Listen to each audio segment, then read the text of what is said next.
کریم نے امام علی مقام کو میدان کربلا میں بھی کتنا اعلیٰ شان اعلیٰ عظمت سے نوازا. چند روایت سنیے. امام علی مقام امام حسین رضی اللہ تعالیٰ عنہ نے خیمے کے ارد گرد خندق کھودی، گڑھے کھودے اور اس میں آگ لگائی. اس کا مقصد کیا تھا؟ تاکہ خیمے محفوظ رہیں، پیچھے سے یزیدی حملہ نہ کر سکے. یہاں خیمہ ہے تو آگے آپ تھے، آپ کا لشکر تھا، سامنے یزیدی تھے تو پیچھے خیموں کے پیچھے خندقیں کھود کر آگ لگا دی اس میں، تاکہ پیچھے سے حملہ نہ ہو سکے. اور اہل بیت اطہار، بچے، جو عورتیں شہزادیاں تھیں، وہ محفوظ رہیں. امام علی مقام جب آگے آئے تو ایک شخص آگے بڑھا، اس کا نام تھا مالک بن عروہ. یہ سامنے آیا اور امام علی مقام تقریر کر رہے تھے تو آپ کو ٹوکتے ہوئے کہا کہ اے حسین، یہ آپ نے خیموں کے ارد گرد خندق کیوں کھودی؟ اور خندق میں آپ نے آگ لگائی اور آگ کے شعلے بلند ہو رہے تھے. تو اس نے جب آگ کے شعلوں کو بلند ہوتے ہوئے دیکھا تو مالک بن عروہ نے کہا اے حسین، لگتا ہے تم نے وہاں کی آگ سے پہلے یہاں آگ لگا لی. یعنی معاذ اللہ اس بدبخت، اس پلید کا، اس لانتی کا کہنے کا مقصد یہ تھا کہ معاذ اللہ آپ دوزخ میں جائیں گے، تو جب وہاں دوزخ میں جانا ہی ہے تو دنیا میں آگ کیوں لگا دی؟ کیا اس میں جانا چاہتے ہیں؟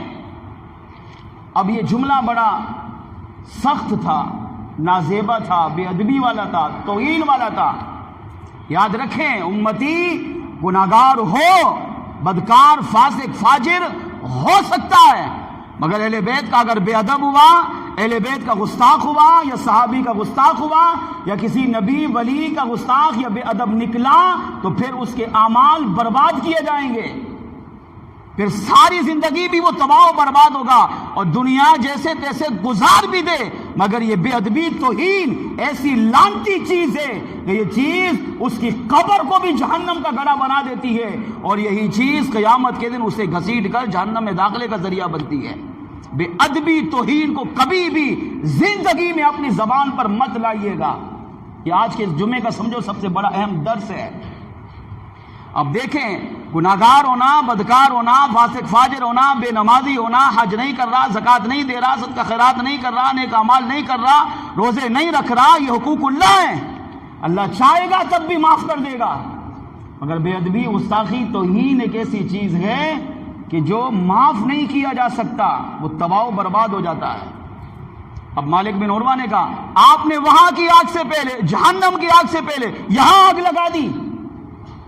امام علی مقام نے فوراً کہا بدبخت، تو کیا سمجھتا ہے؟ کیا میں دوزخ میں جاؤں گا؟ ہم وہ ہیں جو دوزخ کے نہیں، جنت کے وارث ہیں. کیا تم نے میرے نانا سے یہ حدیث نہیں سنی؟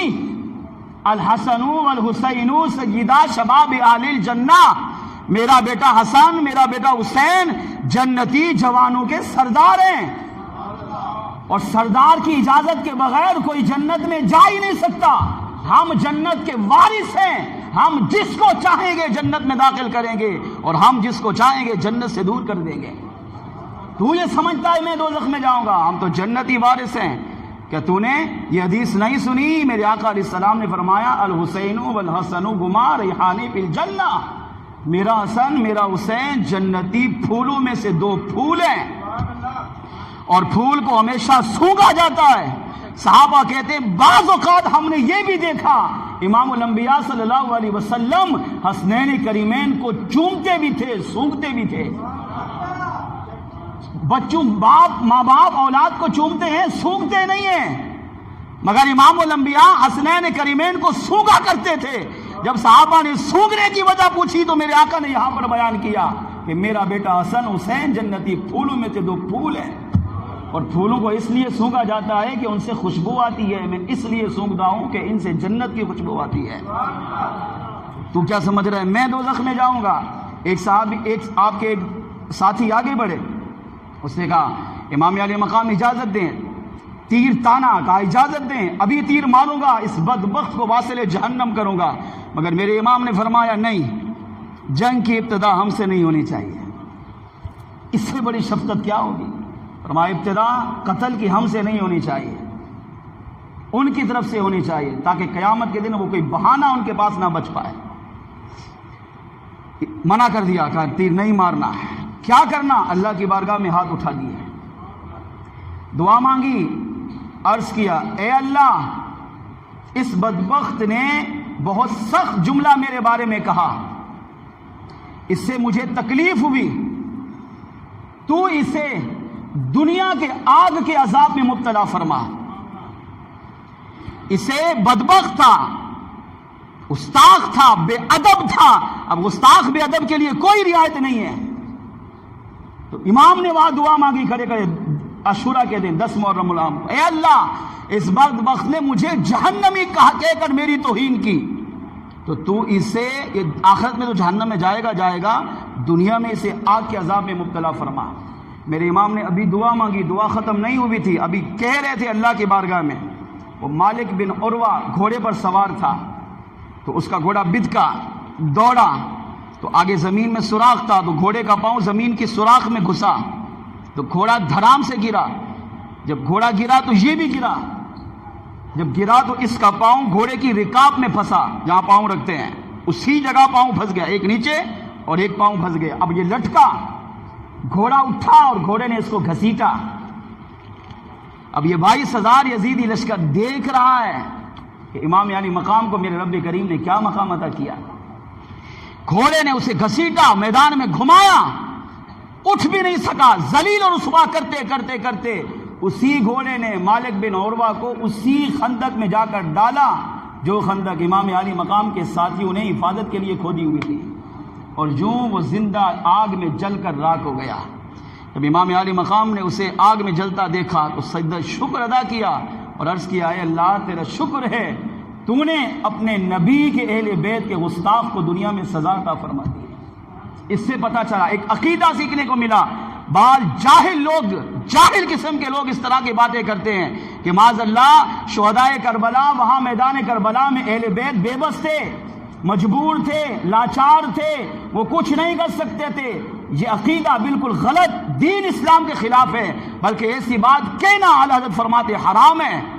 صرف یہ کہہ سکتے وہ مظلوم تھے، ان پر بے انتہا ظلم کیا گیا، جتنا ظلم شہدائے کربلا پر ہوا کسی پر نہیں ہوا، لیکن مظلومیت کے ساتھ یہ کہنا بے بس تھے، بے اختیار تھے، لاوارث تھے، کوئی پوچھنے والا نہیں تھا، اختیار نہیں تھا، مالک کسی چیز کے نہیں تھے، یہ عقیدہ رکھنا، یہ باتیں کرنا ان کی توہین ہے، اور ایسے بدبخت دنیا میں بھی عبرتناک سزا پائے گا اور قبر آخرت میں بھی سزا پائے گا۔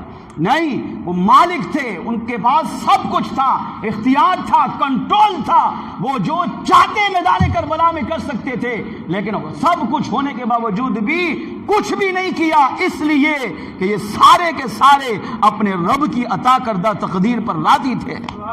امام علی مقام جو چاہتے کر سکتے تھے۔ کیا یہ دعا نہیں مانگی؟ اگر یہ دعا مانگتے اے اللہ زمین پھٹے، 22 کا 22 یہاں تباہ ہو جائے، کیا نہیں ہو سکتا تھا؟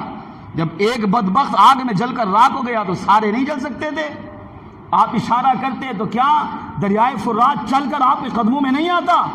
آ سکتا تھا، مگر امام علی مقام اپنے رب کی عطا کردہ تقدیر پر راضی تھے، کیونکہ اپنی شہادت کی شہرت بچپن سے سنتے ہوئے آ رہے تھے۔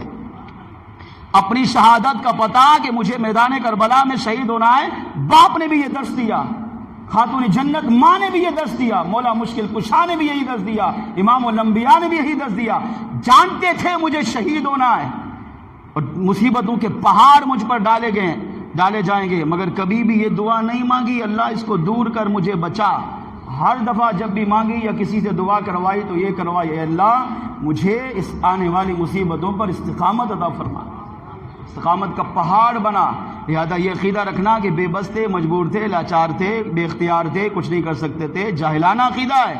اصل عقیدہ یہ کہ وہ مظلوم تھے، ان پر ظلم کی انتہا کی گئی، مگر وہ بے بس، مجبور، لاچار، لاوارث نہیں تھے، سب کچھ اختیار میں تھا، کنٹرول میں تھا، ہاتھ میں تھا، جو چاہتے کر سکتے تھے، مگر رب کی رضا پر صابر رہے، شاکر رہے، اور اپنی جانوں کا نذرانہ اللہ کی بارگاہ میں پیش کر کے ہمارے لیے دین اسلام کو قیامت تک کے لیے بلندی عطا فرما گئے۔